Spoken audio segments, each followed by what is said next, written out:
The basic premise is that ancient roads bring prosperity even in modern times. So we'll talk about it.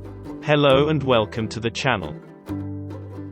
In North Africa and the Middle East, people kind of forgot about wheels after the fall of Roman empires.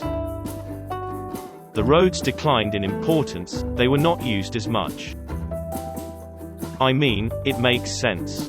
If people are riding a camel in the hot and dry deserts, they would like to go to the next oasis in the shortest time, following the shortest path. Maybe the Roman road does not take me there quick enough and the camels are okay walking on sand and don't really want to walk on the road. So yeah, bye-bye road. Anyway, the long-term effect of that is that there are no long-term effects of Roman roads in North Africa and the Middle East. Here's a research paper talking about this effect. Wheeled transport disappeared in North Africa and the Middle East somewhere between the 4th and 6th centuries CE.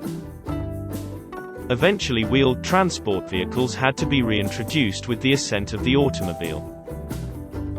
Consequently, following the fall of the western part of the Roman Empire, the roads fell into disrepair, and ultimately went out of use in North Africa and the Middle East. Yeah, makes sense, if you ask me. Here's some more.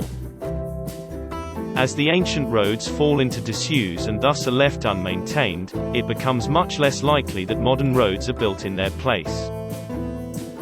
So modern roads may not track the ancient roads if they were not used.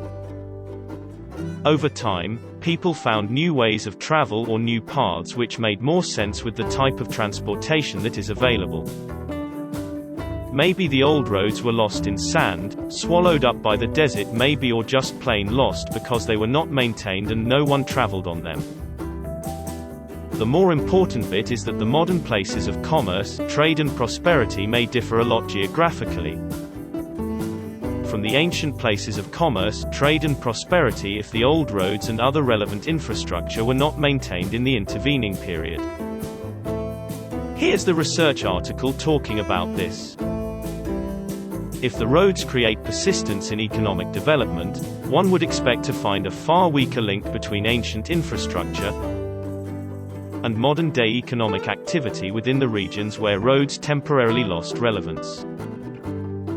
Consistent with these conjectures, we find that there is no significant link between ancient infrastructure and modern infrastructure within North Africa and the Middle East. Moreover, within these two regions the ancient infrastructure is not a significant predictor of economic activity today. However, in Europe, the past can predict the present. Ancient roads predict modern roads as well as prosperity, because Roman roads continued to be maintained and in use in Europe after the fall of the Western Roman Empire.